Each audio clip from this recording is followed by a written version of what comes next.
cookbook. Hi everyone, I'm gonna be making cornbread today with my mom. I have already tested this recipe and it was delicious, so I'm gonna film it now that I know how to do it. Cornbread is something that I've loved for a really long time. I was raised in Florida and cornbread was something that was served often, and now that I know how to make it, I'm gonna make it with a sourdough starter. All you need is the ingredients of the recipe and a cast iron skillet. Let's do it.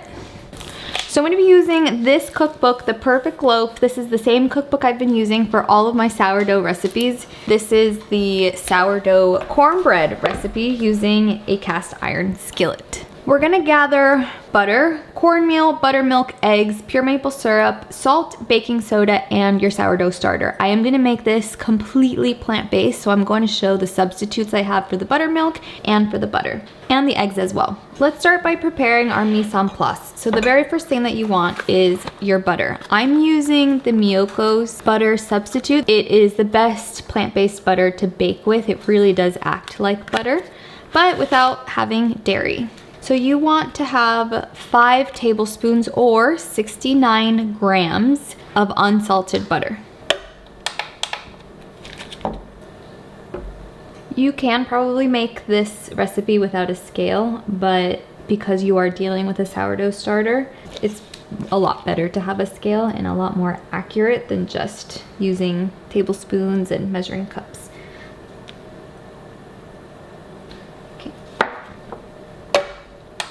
Next, we're gonna make our egg. So to replace the egg, I'm gonna be using Red Bob's Mills egg replacer. I've actually never used this before. I normally replace egg with applesauce or flaxseed egg, which is basically grinding flax seeds with water, or I use bananas. But this is something that I've always seen at Whole Foods and I wanted to give it a go. Basically, the ingredients for this are potato starch, tapioca flour, baking soda, and psyllium husk. So all things that I feel comfortable using, and the ratios are in the back of the packet. To replace 1 whole egg, combine 1 tablespoon of this with 2 tablespoons water, mix well, and let sit for 1 minute to thicken. All right, let's prepare the milk. I'm using Ripple. This is a plant-based milk. It's free of soy, free of nuts and gluten and lactose. It's made out of peas. I've really liked this as a true replacement to whole milk. It's definitely not as thick or creamy, but it's pretty flavorless. So get the unsweetened kind with any milk that you're doing. And this is what I'm gonna use to replace the buttermilk. So I'm gonna use the same volume that it requests for buttermilk. I'm gonna do 311 grams of this instead. And the way you make it into buttermilk is you squeeze a lemon into it and you make it curdle. So you want it to be a bit thicker, have some of that acidity, and that is how we make vegan or plant-based buttermilk. All right, so 311 grams. I'm quite precise, especially if I'm given a certain gram, like 311. It makes me wonder why not 312? Why not 310? So I try to be as exacting as I can. All right, grab your lemon. And I highly recommend using one of these lemon squeezers. This is a great lemon squeezer. And then squeeze this lemon half into your milk.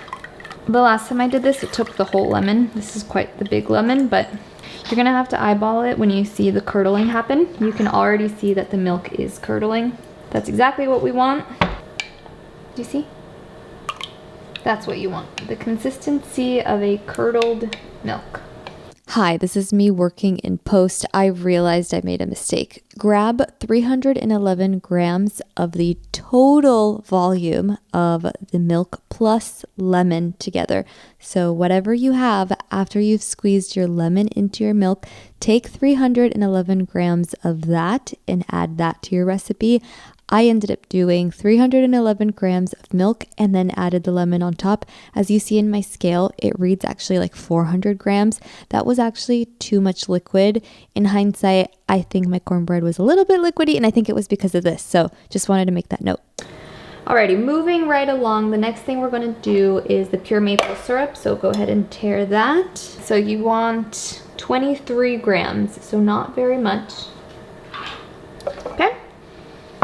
You want 6 grams of baking soda. Okay. 3 grams of salt. And now we want 196 grams of your sourdough starter. Mine is ready. The last time I made this, I had exactly 196 grams, which again makes me think the author of this book, I think his name is Michael, he's very, very precise on everything. So let's see if I can get 196 grams out of this. Alrighty, so let's begin with mixing. The first thing you want to do is melt your butter. So pop this in the microwave for just a couple seconds. Alrighty, so first mix your dry ingredients. So the dry ingredient that is going to go in first is the cornmeal. You want a total of 230 grams of cornmeal. And the cornmeal we're using is medium grind. It says you can use fine to medium, but I like mine with a little bit more texture. Add your baking soda and add your salt. Whisk all of this together. This is the best little whisk that I have. I stole this from somebody in college and I don't know where she got it from, but it is a really phenomenal whisk. Okay, now that that's well mixed, let's move on to the wet ingredients now.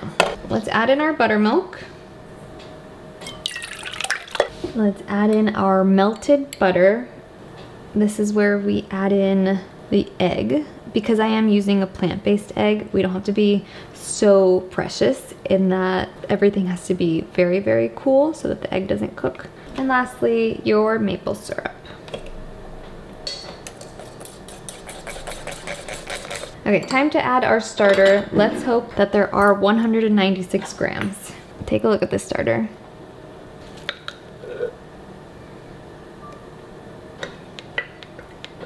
So we're at 190. Do you think I can get 6 more grams? I don't know. 196, isn't that the most precise thing? So mix your starter until it is well dissolved in your liquid mixture. Okay, so before I mix the dry into the wet, I'm gonna make sure that my skillet is prepared. What you wanna do is add about a tablespoon of melted butter into the cast iron.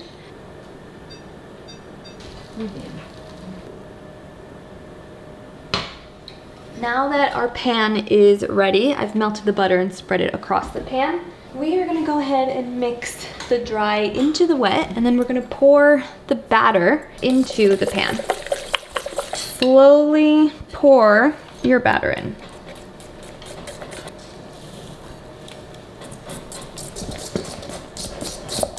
Your mixture should be rather loose. It also says frothy, but this is what mine looks like, so quite loose. My oven is preheated to 375 and we're gonna bake this for 25 to 30 minutes. When I last baked this, it only took like 15 minutes, so I'm just gonna keep an eye on it. I'm gonna put a timer on for 10 minutes and then we'll go from there.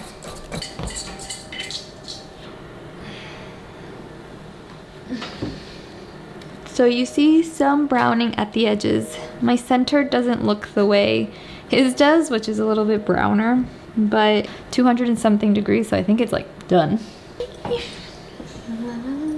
I'm gonna run a little experiment. I'm gonna see if I broil the top, if I can get some more color on it. What if this is a terrible idea? I'm gonna keep a really close eye on this one. I broiled it and burnt it. Lucky me.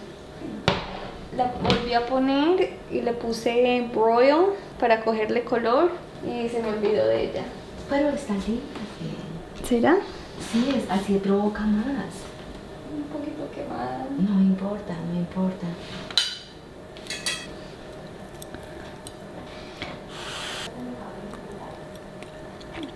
I actually genuinely think it could take a lot more maple syrup, maybe even some vanilla extract.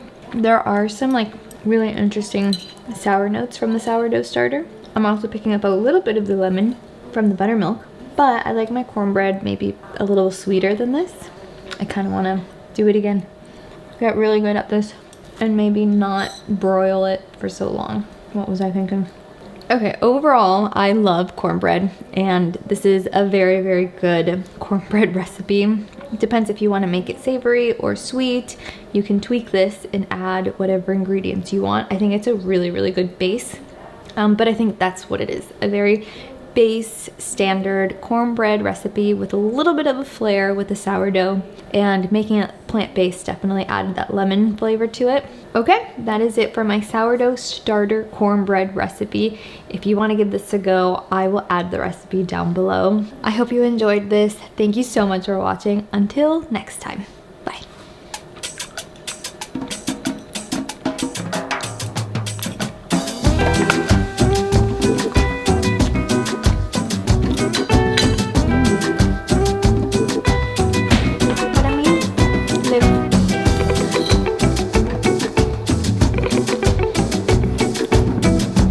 Serve with some maple syrup. I think that'll make it good. Okay.